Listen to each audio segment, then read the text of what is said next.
pleasure and honor to be able to stand before you all to introduce someone that is definitely near and dear to my heart. But I am just truly grateful to see all of your beautiful faces here and your love and support for her. I met Dr. C.C., Dr. Christy Culpepper Walker, at the beautiful young tender age of 5. When I walked into a new school as a first timer, and she was the very first person that came up and spoke to me. So I should have known then that we would be here now, okay? She was very bold then at the age of 5, so should have known then. Dr. Christy Walker, affectionately known as Dr. CC by her patients, is a licensed clinical psychologist currently providing therapeutic services to children, adolescents, and their families at Kennedy Krieger Institute here in Maryland. Dr. CC utilizes a range of evidence-based therapeutic modalities, including cognitive behavioral therapy, dialectical behavior therapy, acceptance and commitment therapy, and family system approaches. Dr. CC specializes in internalizing disorders such as anxiety, depression, externalizing disorders such as ADHD or ADD, as well as family concerns such as divorce, co-parenting concerns, and parent-child conflict. Dr. CC received her undergraduate in psychology from the Tuskegee University. I have to say that because they got my money too. Her Master's of Science degree in Applied Psychology from the University of South Alabama, and her doctoral degree in Clinical Psychology from the University of Tennessee, Knoxville. I was waiting on her to say something.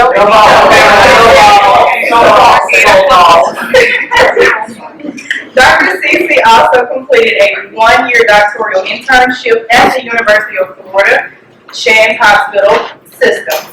After completing her internship, she went on to complete a 2-year postdoctoral fellowship at Kennedy Krieger Institute and Johns Hopkins School of Medicine. I remember that conversation, and I was like, sis, this is a no-brainer. What are we doing? We're going to Johns Hopkins, okay?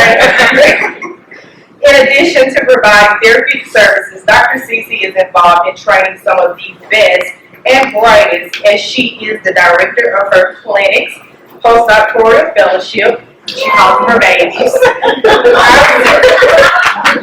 The babies.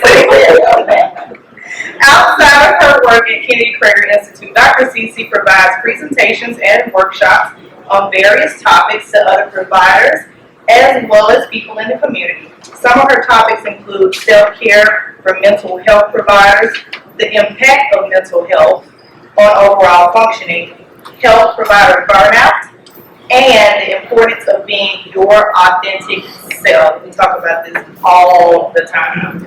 Dr. Culpepper is excited, Culpepper Walker, is excited to share that she created Heart and Soul Mental Health LLC to provide mental health information, self-care tips, and self-empowerment tools. She is also our founder of this illustrious conference that we are, our inaugural conference that we are in.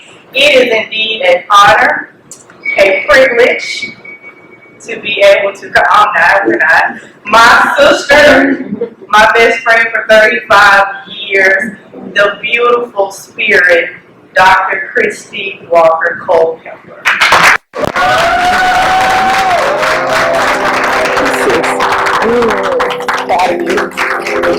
Did you all know that you're a part of something bigger? Did you all know that even before you took your first breath, God already had a plan for you?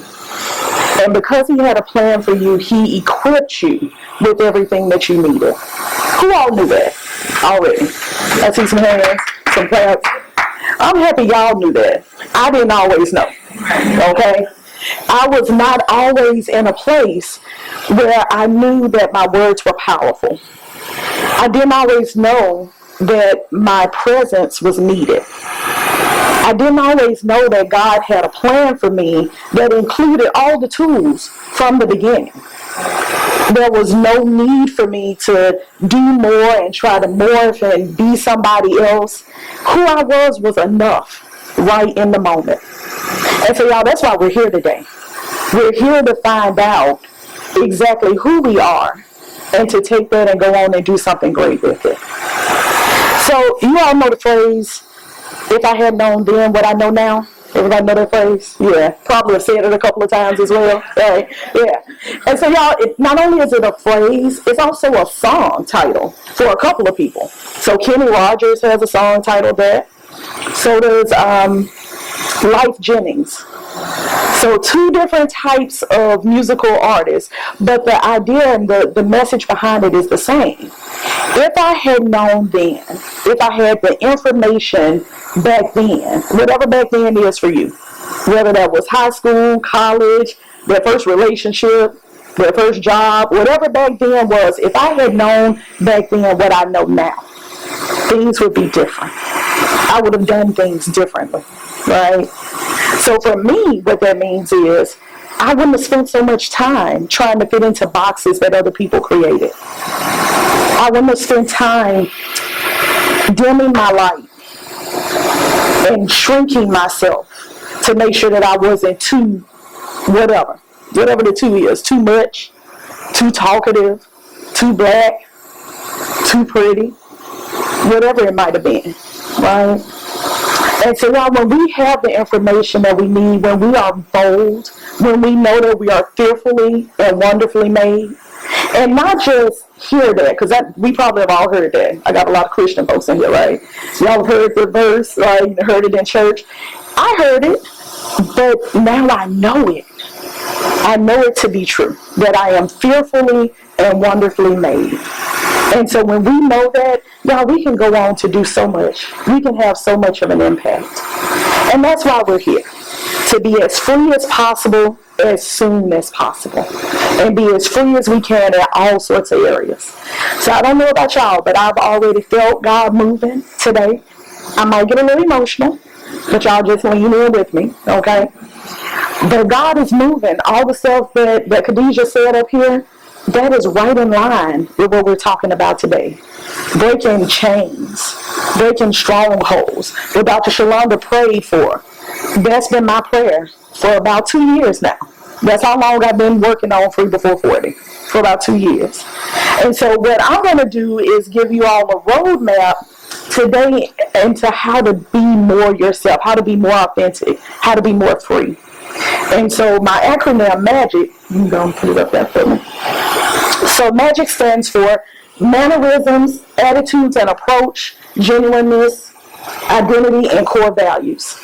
And so when we identify these things about ourselves, when we lean into them, we can be authentically who we're supposed to be.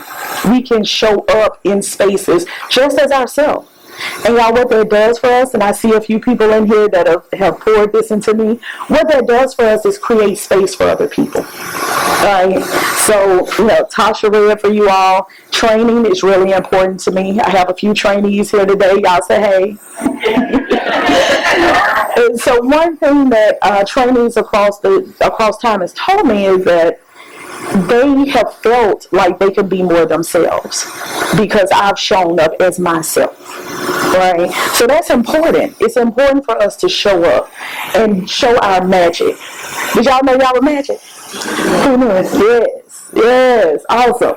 So we're going to talk about how we fully lean into being magic. So let's go to the first. So your mannerisms. Your mannerisms are gestures, ways of speaking, and ways of behaving that are specific to you. Okay? So this can be how you walk, how you talk, your tone of voice. Someone poured into me a few minutes ago that my voice pulls them in, and that was such an honor because she is the voice. And you all will hear her later and you'll know exactly what I'm talking about. But it can be all of that. It can be the words and the phrases that you use. And your mannerisms are unique to you. They might be similar to other folks, but they're yours. So I have a friend in here who her laugh is infectious, and it's very easily identified. She's side-eyeing right now because she knows I'm talking about her. Her laugh is very easily identified because of how amazing it is. And now she's going to try not to laugh because she doesn't want other people to know. But shine your light. That's what we're here for, right? So people tell me they like my voice. They say, oh, you have a therapist voice. I'm a therapist. So that makes sense, right? And other people will say that they like my smile. My favorite mannerism is my facial expressions, right? They tell a whole story all the time without any words. And so you all can see up here, I have baby Christy, circa 1989. I was about 7 years old, and I remember that it was a Christmas celebration at my grandma's house, and I don't know exactly what was happening to get that face, but they were probably taking too many pictures, and I was tired of that. And then you have Dr. Cece, circa 2021. And so I was actually in a photo shoot, and Kevin Hubby was being a prop, and we were having a conversation. So whatever he said sparked their face. But as you can see, my mannerisms have been consistent throughout my life. So for you all, which mannerisms are your favorite? All right, so I just want you to take a couple of minutes and think about it. We're doing a little work in here today. All right, so it's not just me talking. I want y'all to talk back and think about some stuff. Which mannerisms are your favorite? Go ahead, Chi-Chi. I would say my face as well and my directive speech. Yes, and I can definitely attest to that. Yes. But it's refreshing, right? It's refreshing to see people show up as themselves. And so Chi-Chi, if you don't mind me sharing, Chi-Chi and I know each other from work. So she was a trainee a while ago. And we weren't in the same building. I did not actually supervise Chi-Chi. But we got together because what we noticed, I would talk in meetings, Chi-Chi would talk in meetings. It never failed. If I asked a question, if I was running a didactics or something, Chi-Chi was going to answer the question. And she was showing up as herself. And other people might have felt whatever way they felt about it. It didn't matter. She was getting what she needed for her training. And that's important. That's important. Anybody else, mannerism, your favorite? Go ahead. Hey, Dr. Talley. Probably staring something down in the middle of it. Like, just look at something and stay with it and stare somebody down if they were about to finish this. So my ability to just stay finished. So your ability to be persistent and to complete, get it done in the face of adversity. Yeah, definitely. Oh, DJ, I'm sorry. Come on back. Dancing. Everybody likes to see me dance. Okay, dancing. Yes. How many share that one? So, you see Dr. G back there is raising her hands. Y'all gonna do some dancing a little bit later with Dr. G. Yeah. So also, what mannerisms do other people notice about you? And that's just something to take note of. So like I tell you, people tell me, they like my voice or they like my smile, and that's great. That's something that might shine some light for us. But I really want us to reflect and make sure that we know what it is for ourselves. All right, attitude and approach. That's our aim. So this is the way you think or feel about something that is typically reflected in your behavior. So your attitude, your approach, this is not, having an attitude. This is how you approach the world. This is your outlook. This is your perspective. This is how you tackle problems, how you tackle situations, right? And it's shaped by your perspective, your experiences, and your exposure. So there's no way for it to be just like somebody else, because nobody else has your exact experience, right? So this has to be unique to you. People can go through similar things, but that doesn't mean that they experience it the same way you do, right? So your experience actually leads to your attitude and approach. So how do you approach the world? Right, that's one way to figure out what your attitude and approach is. For me, One thing about me is I'm very hopeful. I'm very optimistic. My husband will say sometimes to a fault. But I'm going to always think that there is another way out, that there's another option, there's another solution. And I had to think about it. I said, why is that the case? I was taught that way. I was raised that way. So I had the honor, the privilege, the blessing of having an amazing support system, just like I do now. And a lot of those folks are now gone on to glory. The one thing that they taught me was that I always had options. I always had folks that would come and help me. I always had people that would come and help rescue me. And so that's not something that everybody has, right?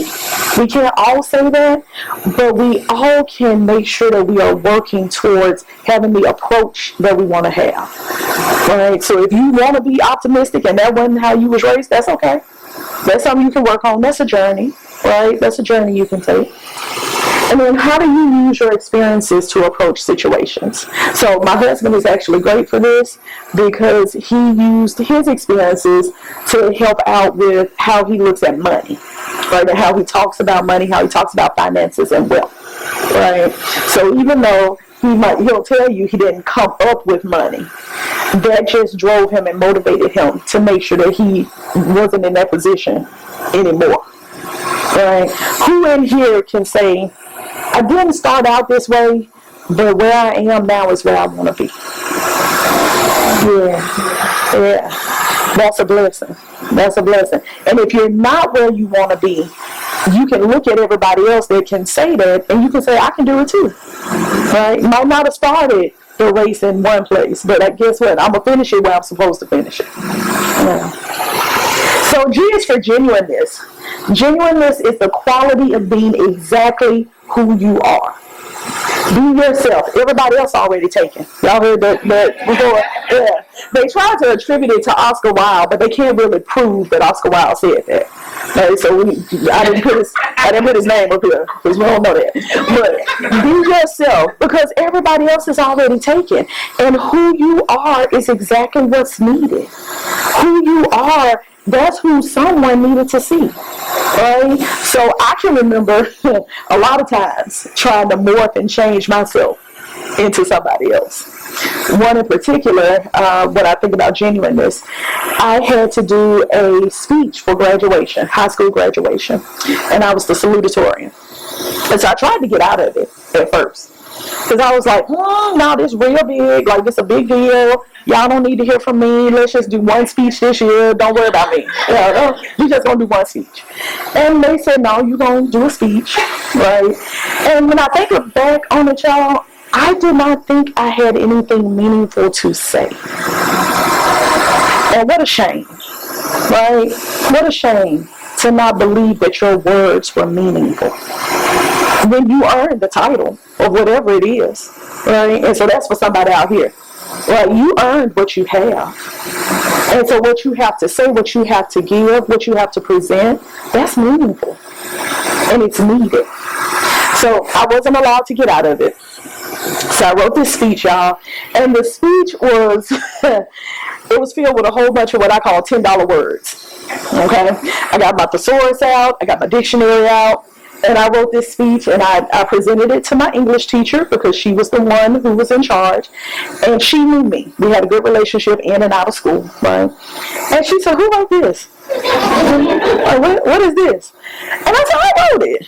And she said, this is not you. Y'all, there was no mention of God anywhere in there. So in all my writing, with all these big words, and she knew me to be Southern Missionary Baptist. She knew I would give a word at school. She had actually invited me to speak at her church for Youth Day. So she already knew, and she was waiting for God to be all up and through there. And he wasn't, because I was trying to make sure that the speech was at the level that I thought it needed to be at. And I forgot all about putting God in there. And so she rejected the speech, and she made me go back and write it again.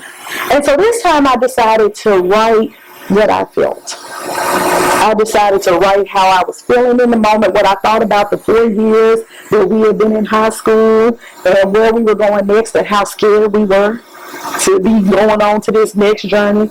And y'all, it was a big hit. But more important, I can look back and say I showed up as myself in that moment. I was genuine to who I am. And so this question, who's in your circle, this is because of my English teacher. She just recently passed away. But who in your circle reminds you to be who you are? I'm blessed that even in times when I didn't want to be myself because I didn't think I was enough, I had folks around me that said, no, you don't show up as you. You're going to be exactly who you're supposed to be, and you're going to do it boldly. So think about it. Who in your circle reminds you to be who you are? And have you thanked them for that? Because it's a job. It's a task. My folks can tell you. Tasha always on her job. Always. She's always somewhere being like, nope, nah, sis, you're going to go back and do it just like you. It's not too extra. It's not too much. Go on and do it. So somebody raise their hand and tell me, who in your circle keeps you? Yes. I am often speaking authenticity. Yes. Dr. Levi? Holy Spirit. Yes. Yeah, so she said the Holy Spirit, for people that couldn't hear her. She said she gets convicted when she's not doing the right thing and not being authentic. Yeah. And you have to be in tune. And so a little story about Dr. Levi. We're friends. She's also my chiropractor. And so I tell folks, I say she knows the Lord and the Lord knows her. That's the most important part of that, right? So when I go in the office, I don't even have to say anything. She said, oh, what's wrong with your hip? I'm like, I thought I was walking all right, but my hip was hurting. She said, yeah, the Spirit told me. Okay. So, go ahead. Mayor. Oh, my. My sister, the one who's directly under me, she's like 3 years younger than I am, and she is my office. Oh, my.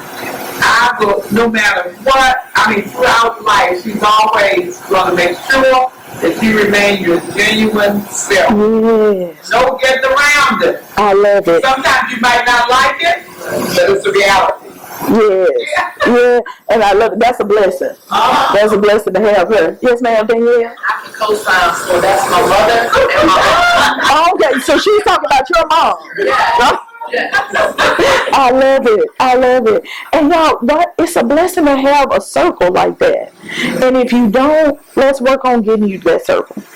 Right? If you don't feel like you have people holding you accountable, you don't feel like you have people lifting you up in love, we can find y'all some folks. Definitely. Connection is important, y'all. We are not an island. We're not meant to be out here by ourselves. We're meant to have connection. All right, so I is identity. So with our identity, go back one slide for me. Oh, okay, keep it moving. Okay, so one more. There we go. Identity is your fingerprint, y'all. It's unique to you. And it helps other people know who you are. But here's the thing. You have to know who you are first. Right? So before you can share that with anybody else, you have to actually know. And it's something that develops over time. So in therapy with the babies, as I call them, the adolescents, we often talk about your identity is still developing. But here's the thing. What power is it for them to see people like you in their lives, their loved ones, being their authentic self? How do we think that impacts their identity development? When they see you all showing up the way you show up. When they see you all being a force to be reckoned with in the world. That helps them develop the way that they need to. And y'all will have stumbling blocks. It happens. Right? I can tell y'all all sorts of stories. One in college, I was, my husband is in here. Okay. So, in college I had a date with a young man, a very nice looking young man, who was in school. But you in school, but you're not really of school, you know. So you doing school, but you don't really care about school. Yeah. And so, that's good. Yeah. So, we went out on this date, And y'all, I did school, and I did school well. That's something that I was very proud of. And so I noticed that he was in school but not of school. And I said, well, maybe I need to like be a little quiet about, my accolades, my accomplishments. Like, we're not going to talk about that so much. Maybe I'll just leave that part of my identity off a little bit. I see folks shaking their head. Nah, I got the message real quick. Right? So luckily, I'm blessed enough that people are like, no, he's just not for you. That's not it, sis. No, let's not do that.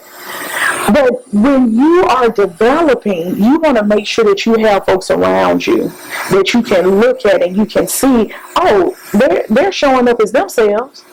They're proud of who they are. And I can do that too. I can be that way too. So, aspects of your identity. So when you have your strengths, things that you feel you do well. That's one way that we can kind of identify parts of ourselves, right? Your attributes. So these are the adjectives that describe who you are, things that you enjoy about yourself. And then 3 is your relationships and your connections. So these are those relationships that are important. Those people that you've looked at, those people that you've connected with, that can help you identify parts that you like. But the key is it has to be stuff that you like about you. I see people in therapy all the time. They come in and they say, well, I wanted to be a skater last week. Why did you want to be a skater? Well, I was hanging with the skaters. Okay. Well, this week I want to do mountain biking. Why you want to do mountain biking? Well, I changed my circle. I said, so you going to change yourself every time you change your circle. You're going to be tired. That's a lot of energy. How about we put that energy into figuring out who we are and what we like? And then when we go into these different circles, we can move in and out the way that we need to, seamlessly. And so our core values, this is one of my favorites, because we talk about values a lot in therapy. So core values are those beliefs, those ideals, those principles, and the standards that are at the center of you. These are the things that you care about. These are the things that you spend energy on, or you would like to spend energy on. All right? Our core values govern how we behave, how we walk in the world, how we interact in the world. And there are ways, there are ways for us to figure out what those are. We actually have tons of therapeutic activities to help us identify core values. But those are the things that you need to stick to, no matter what, right? And I can say that about people that have gone on before me. A lot of stuff might have transpired, but they stuck to what they believed in. They stuck to what they value. So what do you value? What do you feel is important? Is it resources? Is it time? Is it love and affection? Is it connection? And there's no judgment about whatever it is. Like there's not one that's better than the other. It just is what it is. All right, but take a couple of seconds and just think about, what do you value? What's important in your life? Anybody want to share one? Yeah. Yes, come on, peace. Yeah. She values her peace. Peace is important, y'all. And that's something that I used to sacrifice, trying to make other folks happy. And that's one of those, if I had known back then what I know now, I would have protected my peace better. Yeah. Oh, but now. Yeah. Now I protect it at all costs. Yes. So anybody else? Come on, Hope. Community. Yes. Community is good. Yeah. And we talk about, the job that Hope is doing right now as a postdoc. That's a very stressful job. Very stressful job. Community helps us move through. Community helps us when those, therapy sessions run long and we deal with suicidality and, sexual assault and all sorts of stuff that we hear on a daily basis, right? Community helps us, it lifts us up. And so that's why it was important to me to share with my postdocs that I was doing this. And I'm so happy y'all are here. Anybody else? Come on, man. Humor. Yes. Humor helps us, right? It lifts us. And that's something that's needed as well, definitely. Y'all, one of the things I value is connection. And anybody that knows me knows that. Connection is important. And that's why I can call most of y'all in here by name. because we're connected in some sort of way. The ones that I didn't know before today, we're connected now. Okay. So, one thing I want to leave with you all about magic. It's something we kind of talked about. You all hopefully can identify a few more aspects for yourself. But how can we lean into it? What's something that you are going to do once you leave here that's going to make you think about your magic and help you show your magic to somebody else? Is it going to be something you wear? Okay, I'm coming to you. Is it going to be something that you wear? Is it going to be a phrase that you use that you thought maybe I couldn't use at work, but you can? Or what is it going to be? Come on. So I'm actually doing my presentation on identity. Come on. Yeah. One of my core values is to aligning with my business. So I also need presentation. So when I go home, based on the presentation, I work my presentation and try to find all these things together and get my ideas done. So. Yes. Come on, look. And if you want to talk, we can talk. Yes, we can talk after this. Yes, I love it. I love it.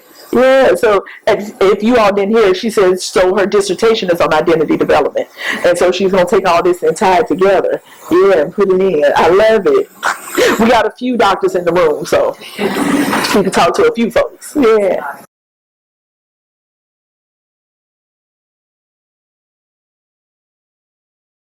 Yes, y'all, the energy is beautiful, and I love it. Right, it's a space for openness. It's a space for sharing. It's a space for connecting. And y'all, that was one of my prayers for this conference, was that we were all in a place where we felt safe enough to grow. Right, safe enough to give feedback, safe enough to share with one another, safe enough to come together and console one another when needed. All right, so I appreciate that. Thank you. Yeah. And so, y'all, to close it out, I wanted to share with you all my favorite affirmation. If you don't know anything about affirmations, you know, these are things that you can kind of write down. You say them to yourself. It's something about saying it out loud, right? There's something about you hearing it. And so affirmations are there to encourage us, but they're also there to manifest, right? So we say them in a way that if it's not already true, you are speaking it. You are moving towards it. But my favorite affirmation says, I, Christy, am the only one who can do what I do the way I do it. And that's my magic. Period. Yes, period. Yes. And so I wanted to share that with you all because that's something that I want you to take through today and take with you outside of here. So if you are able, please stand with me. All right. And so we are going to say it, or you can repeat after me. Put your name where I say my name, all right? All right, here we go. I, Christy, am the only one who can do what I do the way that I do it. And that's my magic. Yes, and put the lean with it. Yeah, all right. Yes. All right, y'all.